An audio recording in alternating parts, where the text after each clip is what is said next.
What is up? I'm back. Back from vacation.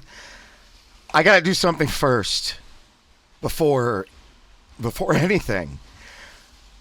I was gone for 12 days. I didn't do exercises one day on this trip. And I can say to you with absolute confidence that I didn't practice what I preach. I drank a lot of alcohol. I had a lot of fun, but I didn't do exercises. And I can hear it. I've been struggling. You can hear it. I'm sure you can hear it. I have been struggling for 3 days. So if there is no better example that you do these daily, that example is myself. So, daily drill is off the question. I've got to re-enter. Simple. So, I'm going to play something I haven't played. Well, I always play the condensed version of the time that I work with Jeff Mathena. I have the full 27 minutes. So, I'm going to play it. There's going to be a lot of talking, but this is probably the best way for me to get back into this. I'm going to be working privately because this situation does not sound like it did when I got on that plane. We start.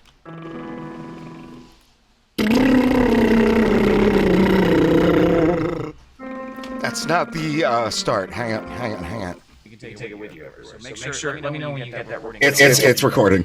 Okay.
Again.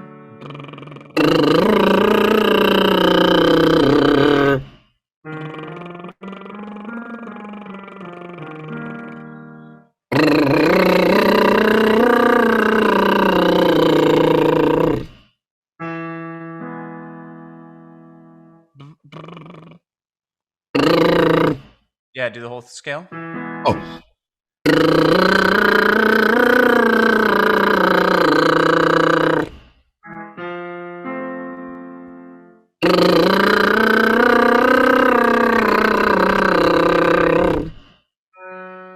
One more.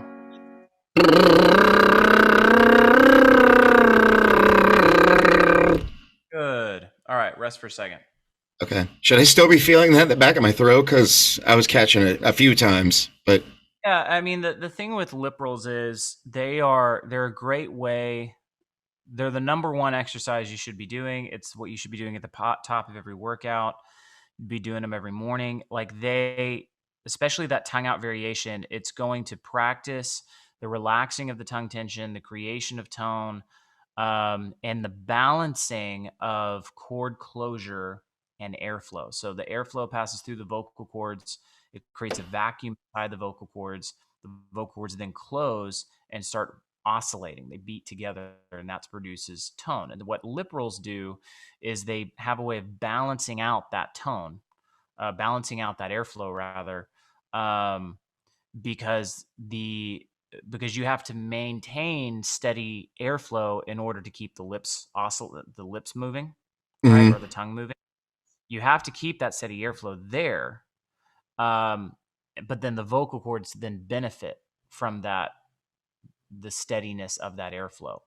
Okay. And so it's a great way, and that, anytime you, in fact, I might even recommend, like, anytime you feel like tremors are coming on, or you start to, man, why is that happening? I would, maybe try to get away from anybody for a little bit and just practice going,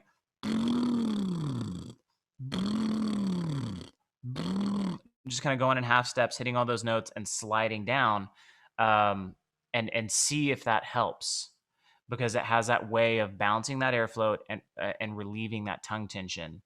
Uh, Uh, and again, the tongue tension is it may not be the only cause, but it's going to be present whenever those tremors are there. There's going to be, it's basically like your tongue, it's here in your mouth and it goes down into the throat. And it's like right here on this part of the arc where it's arcing down in your throat, there's going to be this tension. And when that tension comes in, it kind of pulls the tongue just back into the I throat. literally feel that, and I never could put it into words like that, but I can feel that's exactly where it's at. And then I push harder here. Yes. So, but I never thought tongue tension, because I always thought it was throat tension. Well, I mean, it's in the throat, but it's what matters is where specifically in the throat, and so the tongue tension is definitely part of it, and so again, like, there'll be underlying causes as to why that tongue tension starts showing itself, Hmm. um, but if you then have a way of a very simple exercise, that every time you recognize, the tongue tension, among probably other things, leads to the tremor. The tremor lets you know that the tongue tension is there. So then, instead of addressing the tremor and trying to control it and get rid of it, address the tongue tension. Yeah. If that See if that ends up smoothing out the tremor a little bit. And what you'll also find is, if you are in a place where, let's say the tremor comes in at a very inconvenient time, which I'm sure has happened in your life, and Oh, maybe it has. Yeah. setting, you're going to find that not only do you need to do that exercise, but you have to like kind of address your emotional state in order for the exercise to work. Hmm. That also will contribute then to that tongue relaxing and your tone smoothing out a little bit. All right, now I'm going to try to. We haven't been able to get into head voice yet, so I'm not. This is going to be really good, because head voice is how we stretch the voice, and one of the best ways to relax muscles is by stretching. And so that's why head voice is really important, especially in your case, is just because of the need to stretch those muscles out, get them to release. Um, and it's also, that tension that you hold is one of the reasons that it's hard to find a head voice. So what's gonna happen is you're gonna have to hear the note, and you're gonna go into it. And you're gonna be like, I don't know how to produce that. I don't know if I can produce that. I feel like I'm about to make an awful sound, or maybe no sound comes out at all, and that's fine. You just got to hear the sound, tell your brain to produce tone, and we just got to see what happens. And when you completely fail at it, if that happens, then we have more information on how to fix it. But Perfect. yeah, we're gonna do it. I want you to say the word or. Or Yeah, OAR. So when you pronounce a hard R, I your could tongue. feel it not coming. Oh, Yeah. Okay. So or, say it. or Uh huh. When you pronounce a hard R, your tongue curls back. Okay. So you pronounce that the tongue curls back. What I want you to do is to curl your tongue back. But instead of pronouncing an R, we're going to pronounce an ooh. Try that for me. ooh, Yeah. Say ooh. ooh. Uh So I'm huh. purposely moving my tongue back. It's Is not that back. It's curling it up and back, like when you pronounce a hard American R. So okay? make your tongue do this. Okay. All right. It makes Or, Yeah. But now don't pronounce. Just curl it or, back. Just curl it back and pronounce an ooh. Ooh. ooh, Uh huh. ooh, ooh, Uh huh. ooh, And what that ooh. prompts is some depth in the throat, right? All right, so now match my pitch, curling back that tongue. Say, ooh, Ooh. ooh. Ooh. Ooh. I'll go and then you go, ooh, Ooh. ooh, Ooh. ooh. Ooh. Good. Now, we're going to come back to this. I want you to drop in a vocal fry at the bottom. So, vocal fry is the sound that you make when you don't want to get out of bed in the morning. This kind of groany, Try that. So, you're going to go, oh, yeah. Say that for me. Hmm. Oh yeah. And kind of keep it shallow. So, instead of going, yeah, where you're reaching for it, yeah. Oh, yeah. Oh yeah. Yeah, just say, oh, yeah. Oh, just don't do the fry. No. No, don't. Just say, oh, yeah. Oh yeah. And you're just looking for that rumble on bottom. Oh yeah. Oh, oh yeah. There you go. Oh yeah. Oh yeah. Keep it gentle. Oh yeah. Oh yeah. Now go back to that the tongue curled back, and say, ooh yeah. Oh yeah. Not too deep, right? Ooh. Oh yeah. Oh yeah. Say, ooh yeah. Oh yeah. Ooh yeah. Oh yeah. How you getting there? Ooh yeah. Oh yeah. Nope. Ooh yeah. Ooh yeah. Close. Ooh yeah. Ooh yeah. Let's go up here. Say ooh. Ooh. I'm sorry. So curl that tongue back. Ooh. Ooh yeah. All the sound is stuck in the mouth, and you're going ooh. Need ooh yeah. It feels a lot. It's got to feel a lot deeper in the throat. Mm-hmm. Okay. There's only one way you can produce this note, and it's to let that sound go. It feels like it releases on you, like you don't have control over it anymore. Ooh yeah. Ooh yeah. We're getting there. Ooh yeah. Ooh yeah. All right, do this for me. I want you to put a G consonant in front of this.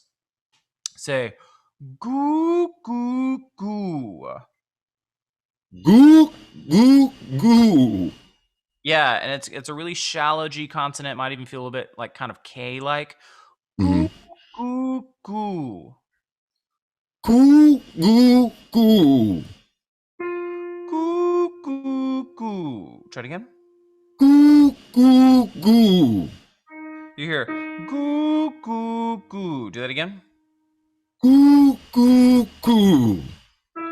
Goo goo goo. Goo goo goo.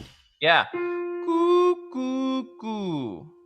Goo goo goo. Goo goo goo. Goo goo goo. Again. Goo goo goo. Goo goo goo. You hear that you're under the pitch? Yeah. Yeah. I I hear it. know. And the issue is that it's like, so what's happening is, you tell your brain like, hey, I want to hit this note. I want to do it with these parameters or whatever. And the brain's like, I don't know how to do that. Like, we don't have the knowledge necessary. Um, and your resolve about hitting that note really has to be like, well, we're doing that, even if it means not producing tone. Like, even if you just sit there, um, and like it's kind of like just sitting there and looking at your unconscious mind and going, figure it out. We're gonna sit here until you do. You know what Okay. I And it Hmm. takes a lot of patience because it's frustrating to be like, I can't do that. And it makes us feel a little bit better to produce a tone that's under the note because you're like, well, at least I got close. But it's, there's a jumping off point. It's like we get up to a certain point, up to a certain note, and it requires that our voice function in a particular way in order to get that note. And your voice figuring out how to function in that way is really important. And the only way to really the only way to really learn how to do it is to demand that your voice do it. I mean, it's you think about like a toddler learning how to walk. Um, there's no context. No. Like they watch their grown-ups walk, right? And their bigger kids walk, and they're like, "Well, I want to walk too, but I literally have no idea how to do this." But what do? They go, "I'm going to try." Hmm. Typically doesn't go well, and it's really wobbly. But they also, toddlers have already accepted at that point that, I mean, existence means learning, and learning means awkward. And so awkward is normal for them. Hmm. And they just kind of embrace that. And you're going to have to embrace it on a similar level I see. to getting into your head voice. You're not going to be good at it the first time you almost kind of get it. It's going to Hmm. look more like that toddler that walks, takes 3 steps, and then falls down again. You know what I mean? And that's okay. Hmm. Um, just finding it one time is a huge win. Okay. So uh, hear the note, curl the tongue back, get depth in the throat, and there's really curling the tongue back automatically results in that depth. And I also want you to imagine that sound, I'm having the curl the tongue back. I'm not sure if I'm physically doing that correctly. Like it feels like I am on some of these exercises, but on other ones, I'm like, okay, that it feels like it's back, but I feel like that's going to be something I also need to kind of pick up as I'm doing this. The more I do it. yeah, and a lot of these exercises, you have to try to look at them like there's not necessarily like a right and wrong. Hmm. You imagine somebody who goes to a gym for the first time. Right. They're like trying to do bench presses or push-ups or any kind of exercise. Like they look awkward the first time they do it. Like they stick out. It's like, yeah, you've never been to a gym before, have you? And there's a smoothness and a comfort level that comes with, like once that person has been going multiple times a week for like 6 months, they Yeah. look completely different in that environment. Hmm. And because they've learned things, and like there'll be a day where they're doing bench press and they're like, oh, wait a second, I'm supposed to do this. I've been doing this wrong for the last 3 months. And now I do this one little change, and oh, that's so much more effective, And it's like, but those insights only come when you commit to doing it first. Hmm. Doing comes before learning. And we as adults like to think of it as if it's the opposite. We go, no, I want to learn before I actually do. Right? I want to know that I'm going to do it well before I do it. And Okay. but that's not the way true learning works. True learning, meaning you're doing something that you have that is completely out of your comfort zone, which obviously all of these exercises are out of everybody's comfort zone the first time. Right. Um, Especially the first time. Yeah, absolutely. But okay, so you're curling that tongue back. You're doing your best with that. You're doing a great job with that. That results in this feeling of depth. Now, one thing about head voice is that it kind of feels like the sound almost originates. When you get it right, it's going to feel like it's originating up in your forehead Okay. rather than your throat. Okay. That's how quickly the sound gets up there. It's just, I mean, boom, sound is there. There's no like creating it here and then lifting it. It's just Hmm. there. Okay. So curl that tongue back. Say, ooh, yeah. Give it a shot. Ooh, yeah. Okay. Ooh, yeah. Ooh, yeah. See if you can make your voice do this. I know it even might take way too much exertion, and we'll deal with that. Go, ooh, yeah. Ooh, yeah. You're down here. Ooh, yeah. Right here. Ooh, yeah. Ooh, yeah. All right, let's try. Let's come at a different approach. So when you say "whoa," do that for me. What's? I didn't hear you. What you? Say "whoa." Whoa. Yeah, when you say "whoa," like on the "ooh," there's this vibration on your lips and on the end of your nose. It's sort of this whooshing feeling with the sound. Do it again. Say "ooh." Ooh. Yeah, "ooh." Do it again. Ooh. Now, the exercise is we, W-E-E, but kind of vertical feeling. Say we. Ooh. Yeah, and you're going to feel this sort of sound on the ooh part of we. You continue to feel this sort of vibration, this sort of whooshing feeling. That's the most important part of this exercise is that you get the ooh part right with that vibration on your lips and your nose. So say wee, wee, wee. Wee, wee, wee. That's it. Wee, wee, wee. Wee, wee, wee. Good. Now, are you able to can you flare your nostrils? Are you able to do that? Yeah. I want you to flare your nostrils while you do this. Wee, wee, wee. Wee, wee, wee. Oh, that is tough. Wee, wee, wee. Do it again. Wee, wee, wee. Wee, wee, wee. Wee, wee, wee. Wee, wee, wee. Wee, wee, wee. Yes. Wee, wee, wee. Wee, wee, wee. Wee, wee, wee. Wee, wee, wee. Wee, wee, wee. Wee, wee, wee.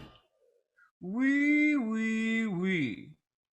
Wee, wee, wee. Wee, wee, wee. Wee, wee, wee. Wee, wee, wee. Wee, wee, wee. Good. Now back to that tongue out variation of lip rolls. Go.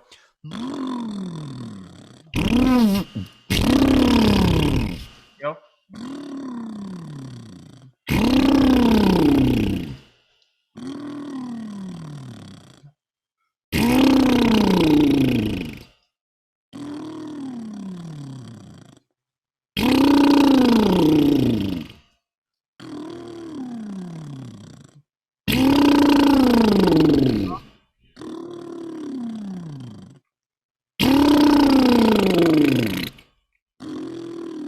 Oh.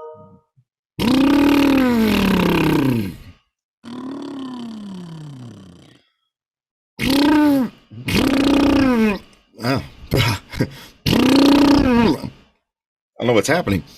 Okay. Good. Breathe into your nose. Good. Now, one more last exercise before we close up. Say, "Oh yeah, Oh, yeah. oh yeah." Oh, yeah. Good. All right. So here's how we know if this is going to be able to help you at all. If you've done these exercises, obviously it feels really awkward. Like there's a steep learning curve with doing these. Now, a realistic time frame for anybody when it comes to doing these exercises is, you gotta go back through this recording. You got to go through these exercises once a day for about a week, and then Mm. about a week from now they'll feel half as awkward. Your comfort level with them will increase dramatically. A few weeks from now, and you might actually feel it start to kind of shift your natural tendencies, right? Because you are like the kind of the psychology behind it is that you are simply asking your voice to do things, to do these weird exercises. But the point of the exercises is they're requiring something physiologically that might be counter to your natural tendencies. And so as you ask your voice to do, your brain to like do these things with your voice over and over again, the brain kind of goes, you know what? Like, okay, Let's make this easier so it's not so counterintuitive, so you don't have to work so hard. And that's when you start to feel your natural tendency shifting. Well, the question is, are the exercises prompting something that is counter to your natural tendency? And is that sort of counter activity actually going to be helpful? Do you actually see an improvement from that? Or is it change just for change, or is it change for improvement? You know what I mean? And the way that you're going to see improvement is if your voice just feels more relaxed more of the time. Um, you might feel it now. You might feel it later in the day. You might feel it in 3 days where you're like, man, I just feel like I've had fewer issues, or my voice is just a little bit smoother, and it's just wow. I just have a more consistent way of trying to circumvent those catastrophic failures with my voice. You know what I mean? And that might be the thing that might be the win at first. Um, but only time will tell, and only you will know whether that Mm. is kind of the trajectory that you feel like these exercises are taking you on. Mm-hmm. But what I would recommend is going through these exercises for, commit yourself to every single day for a week or two and see what you can observe. Okay. How does your voice feel right now? Yeah, I feel less tension. I definitely yeah. Just even saying that, I feel less tension. I mean, the spasms are not going to go away, obviously, but from one lesson, but I can feel like I have done a workout. Good. Okay, so that's where we're wrapped up. I can't believe I hadn't thought of that before to actually share the entire lesson, because that was a lot of wisdom in that, and I'm sure you got a lot out of that. I haven't watched that. That was like 2020. It was during the pandemic, because that was over Zoom, and I think he still does lessons over Zoom. So if you want to add additionally to doing these daily with me, I give a bigger recommendation to him. Then I mean, his name is Jeff Mathena. I can put whatever info about him I have in the description.